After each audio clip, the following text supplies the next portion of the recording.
तो भाई आज के इस वीडियो में हम कंपेयर करने वाले हैं टाटा पंच का टॉप मॉडल और मारुति सुजुकी फ्रॉन्क्स का डेल्टा प्लस मॉडल। हम डेल्टा प्लस मॉडल से इसलिए कंपैरिजन कर रहे हैं क्योंकि टाटा पंच की जो प्राइस है वो फ्रॉन्क्स के डेल्टा प्लस मॉडल से काफी ज्यादा सिमिलर है। तो चलिए शुरू करते हैं। तो डायमेंशंस की बात करें तो डायमेंशंस आप अपने स्क्रीन पर देख सकते हैं। फ्रॉन्क्स की लेंथ है 3995 mm जो कि 168 mm ज्यादा है पंच की लेंथ से। फ्रॉन्क्स की विड्थ है 1765 mm जो कि 23 mm ज्यादा है पंच की विड्थ से। और फ्रॉन्क्स की हाइट है 1550 mm जो कि 65 mm कम है पंच की हाइट से। पंच में 366 लीटर का बूट स्पेस मिलता है जो कि 58 लीटर ज्यादा है फ्रॉन्क्स में मिलने वाले 308 लीटर के बूट स्पेस से। फ्यूल टैंक दोनों ही गाड़ियों में 37 लीटर का मिलता है। ग्राउंड क्लियरेंस पंच में 187 mm और फ्रॉन्क्स में 3 mm ज्यादा 190 mm की ग्राउंड क्लियरेंस मिलती है। टर्निंग रेडियस की बात करें यानी आप कितनी कम जगह में अपनी गाड़ी को मोड़ सकते हैं तो पंच का टर्निंग रेडियस है 5 मीटर और फ्रॉन्क्स का टर्निंग रेडियस है 4.9 मीटर। टायर्स की बात करें तो पंच में 16 इंच के टायर्स मिल जाते हैं। इसमें आपको अलॉय व्हील्स भी मिल जाते हैं जबकि फ्रॉन्क्स में आपको 16 इंच के टायर्स मिल जाते हैं और इसमें आपको अलॉय व्हील्स मिल जाते हैं। तो चलिए आगे बढ़ते हैं, बात कर लेते हैं इंजन की। तो पंच में 1.2 लीटर 3 सिलेंडर पेट्रोल इंजन दिया गया है जिसमें 88 PS की पावर और 115 Nm का टॉर्क जनरेट करता है। और फ्रॉन्क्स में 1.2 लीटर 4 सिलेंडर पेट्रोल इंजन दिया गया है जो 89.73 PS की पावर और 113 Nm का टॉर्क जनरेट करता है। तो भाई फ्रॉन्क्स का ये इंजन पंच के इंजन से 1.73 PS की ज्यादा पावर और 2 Nm का कम टॉर्क जनरेट करता है। दोनों ही गाड़ियों में 5 स्पीड मैनुअल ट्रांसमिशन और 5 स्पीड AMT ऑटोमेटिक ट्रांसमिशन मिलता है। माइलेज आप अपने स्क्रीन पर देख सकते हैं और माइलेज को अगर कंपेयर किया जाए तो फ्रॉन्क्स में आपको पंच से मैनुअल ट्रांसमिशन में 1.71 kmpl और ऑटोमेटिक ट्रांसमिशन में 4.09 kmpl का ज्यादा माइलेज मिलता है। और फ्रॉन्क्स में एक टर्बोचार्ज्ड पेट्रोल इंजन भी दिया गया है डेल्टा प्लस मॉडल में जो है 1 litre 3 cylinder turbocharged petrol engine. इस इंजन के साथ आपको सिर्फ 5 स्पीड मैनुअल ट्रांसमिशन ही मिलता है। पावर और टॉर्क की बात करें तो फ्रॉन्क्स में 100 PS की पावर और 147 Nm का टॉर्क मिलता है। अगर माइलेज को कंपेयर किया जाए तो फ्रॉन्क्स में आपको पंच से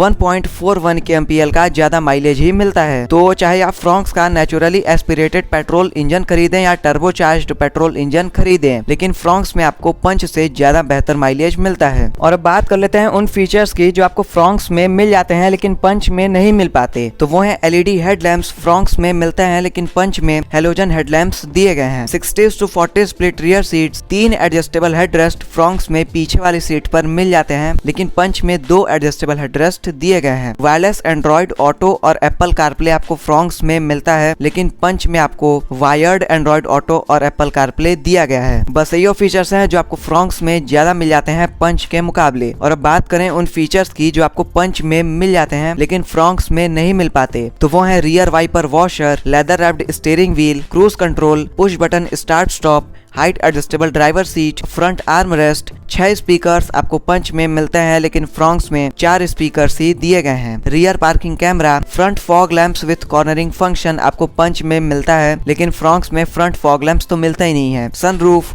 rain sensing wipers, cooled glove box with light, express cool, rear arm rest, drive modes जैसे इको और सिटी, 7 इंच का सेमी डिजिटल इंस्ट्रूमेंट क्लस्टर आपको पंच में मिलता है लेकिन फ्रॉन्क्स में पूरा एनालॉग इंस्ट्रूमेंट क्लस्टर ही दिया गया है। टायर प्रेशर मॉनिटरिंग सिस्टम जैसे फीचर्स पंच में ज्यादा मिल जाते हैं फ्रॉन्क्स के मुकाबले। और बात करें दोनों गाड़ियों में मिलने वाले कुछ कॉमन फीचर्स की तो दोनों ही गाड़ियों में आपको automatic climate control AC, electrically adjustable and foldable ORVMs, driver window में 1 टच ऑटो अप डाउन का फीचर दिया गया है दोनों ही गाड़ियों में। All power Windows, LED tail lamps, 7 inch की इंफोटेनमेंट स्क्रीन दोनों ही गाड़ियों में मिलती है। और अब बात करें सेफ्टी फीचर्स की तो फ्रॉन्क्स में आपको ABS, EBD, 2 airbags, electronic stability program, hill hold assist, seat belt reminder, 3 point seat belt for all passengers, isofix child seat anchors जैसे सेफ्टी फीचर्स मिलते हैं। और पंच में आपको ABS, EBD, 2 airbags, electronic stability program, isofix child seat anchors, mirrors, seat belt reminder, seat belt pretensioners with load limiters, traction control system जैसे safety features मिलते हैं। और भाई जैसा कि आपको पता ही है कि पंच ने ग्लोबल एनकैप क्रैश टेस्ट में 5 स्टार्स की सेफ्टी रेटिंग स्कोर की है। और अब बात करें वारंटी ऑफर की तो पंच में 3 साल और 1 लाख किलोमीटर की वारंटी मिलती है, जबकि फ्रॉन्क्स में 2 साल और 40,000 किलोमीटर की वारंटी मिलती है। प्राइसिंग की बात करें तो दोनों ही गाड़ियों के एक्स शोरूम प्राइस आप अपने स्क्रीन पर देख सकते हैं। तो भाई फ्रॉन्क्स आपको पंच से सस्ती मिल जाती है, चाहे हम बात करें मैनुअल ट्रांसमिशन की या ऑटोमेटिक ट्रांसमिशन की, लेकिन फ्रॉन्क्स आपको पंच से सस्ती मिल जाती है। लेकिन पंच में आपको फ्रॉन्क्स से काफी ज्यादा फीचर्स मिल रहे होते हैं और फ्रॉन्क्स में आपको ज्यादा पावरफुल पेट्रोल इंजन मिलता है, यानी टर्बोचार्ज पेट्रोल इंजन दिया गया है कम बजट में। और फ्रॉन्क्स में आपको ज्यादा माइलेज मिलता है, चाहे हम बात करें उसके 1.2 लीटर पेट्रोल इंजन की या टर्बोचार्ज पेट्रोल इंजन की। तो बस यही आज का वीडियो पसंद आया हो तो चैनल को सब्सक्राइब कीजिए।